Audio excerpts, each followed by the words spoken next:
درود به دوستان عزیز، به کانال خودتون خوش اومدید. پس از انقلاب ایران در سال 57 شاهنشاه بعد از یک سال سکوت در سال 58 برای اولین بار به درخواست یک خبرنگار بریتانیایی جهت مصاحبه پاسخ مثبت داد. دیوید فراست قبل از انقلاب چندین بار با شاه دیدار کرده بود، اما هرگز نتوانست آخرین مصاحبهش با شاه را به طور کامل پخش کند. سالها بعد نوار این مصاحبه افشا شد و امروز ما قصد داریم بخش‌های سانسور شده آن را به شما نمایش بدهیم. این مصاحبه سخنان مهمی از شاه را در خود دارد که دشمنان نخواسته بودند مردم آنها را بشنوند. لطفاً با دقت به این مطالب گوش کنید و نظرات خود را با ما در میان بگذارید.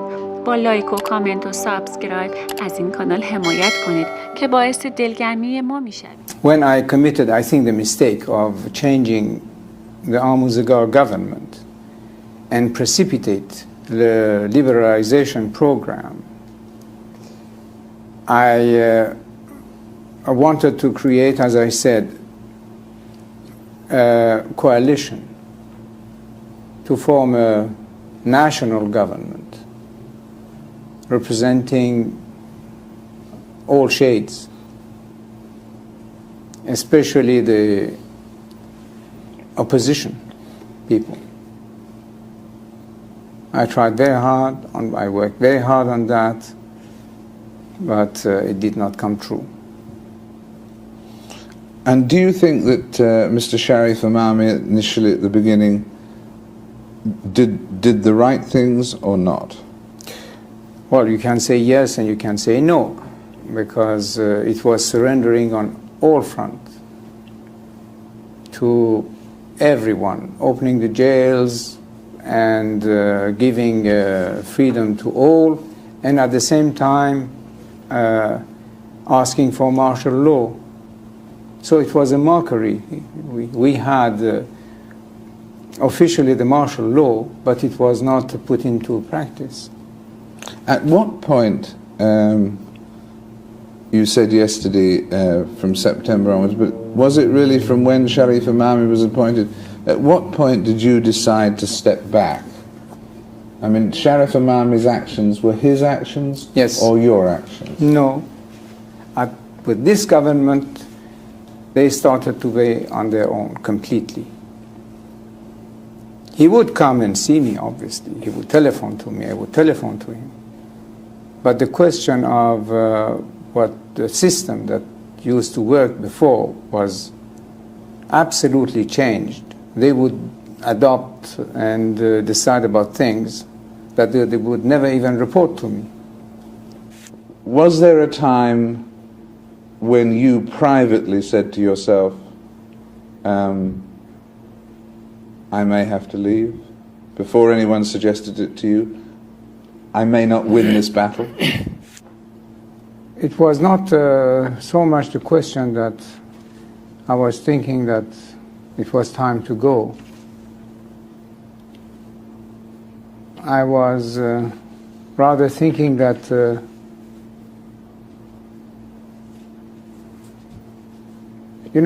like an end to something. Without thinking of going, you were thinking maybe this is the end of an era. Of something.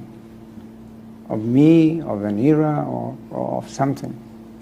So the question is that, so all those forces which were liberated, and we should have established this beautiful democracy, where are they today?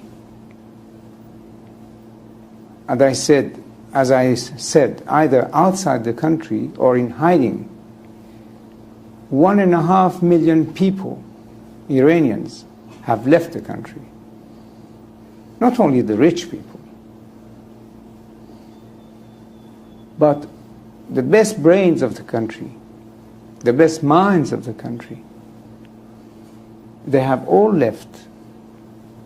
Everybody who can leave the country is leaving the country. So where are those people in the Bar Association and in other places who were promising democracy in these things? Where are they today? You ask me why they are concentrating so much against me, my person, and accusing me of mass murdering or even money manipulation, which is very far from my nature.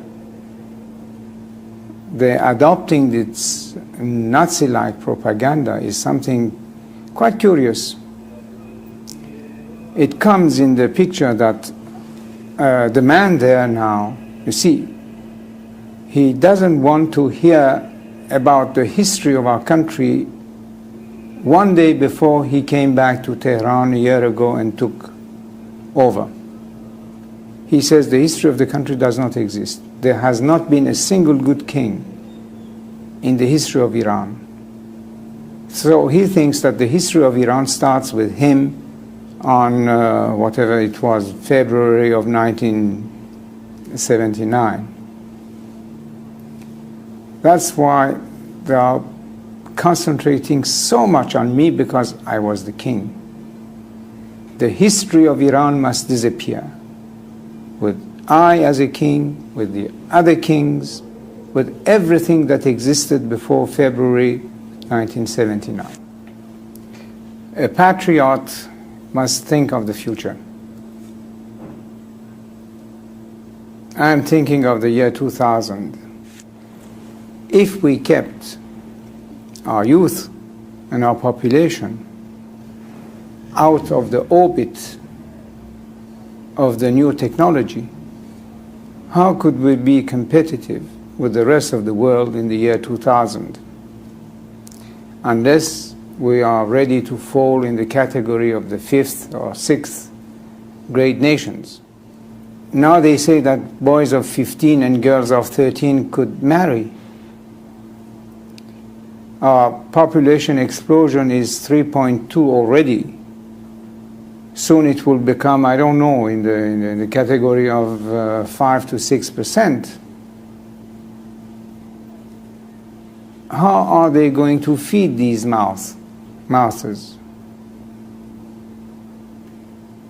Especially if what now is making the wheels turn somewhat, that is oil money, will be finished. It's only through technology and mastering the science, and the future of the world is based on technology and science. And this is only in the Western world that you could find. So the man is not thinking of the country or its future, only about his hatred against me. I'm thinking of the country, of our people, of our future, and he's just want to destroy what I am. That's the difference. And when I tell you, Mr. Frost, that I still cannot understand, I will repeat that again. I still cannot understand what has happened. If you had your time as Shahanshah over again, those 37 years, what would you have done differently?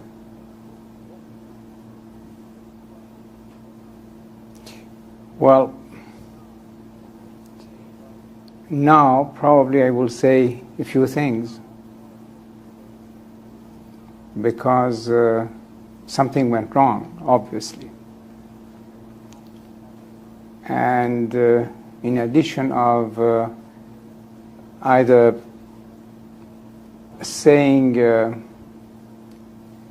truth or making yourself excuses and all kind of things to defend yourself against the failures, but probably in addition to all the intrigues from within and without, something had gone wrong.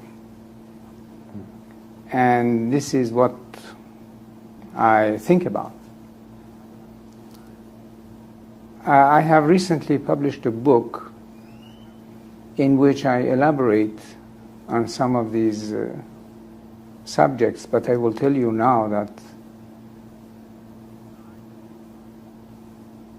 either we started a little too late the liberalization program, or we started a little too early and too fast. Either we should have started it in 1973 instead of 75 or 6, or at a time of crisis, when we were seeing that things were moving in the direction of complete chaos and anarchy, then to take our time, first to reestablish law, order, and the execution of rule, implementation of rule, and then start to liberalize again. It's one of those two things, but I was following my inner instincts. How do you think future generations of Iranians will view your 37 years? The truth and the reality of history could not be kept always in the shadows. That is impossible. Truth will come out in any case, sooner or later. And at that point, in 50 years' time, how will future Iranians judge you? 50 years, I hope it will be sooner than that. Well, whenever, I was saying, how will your people, after a period, judge you? Well, if they read history, they will see what it was before my father, what it was when I took over, and what it was when I left. Do you feel that your people let you down, or that you let your people down? First of all, when we say the people, we cannot talk about all the people. That's absolutely not true.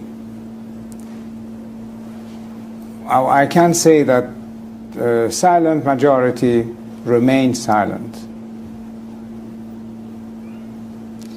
And if I let my people down, it was for the purpose that I tried to explain, that a king cannot be a dictator and that a throne could not be based on blood. This is my only explanation for what it is worth. Did your people let you down, do you think? Well, the majority remained silent.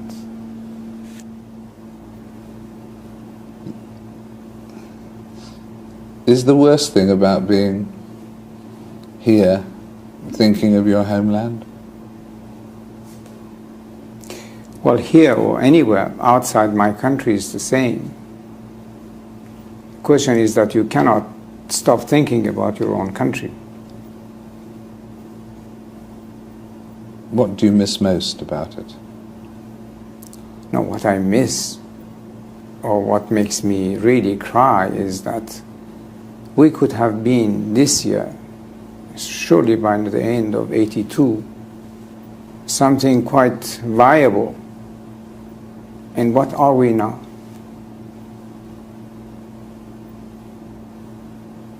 What has it served? The religion? Democracy?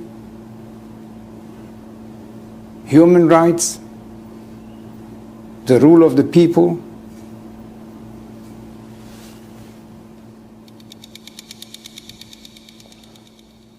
I think that's a very eloquent...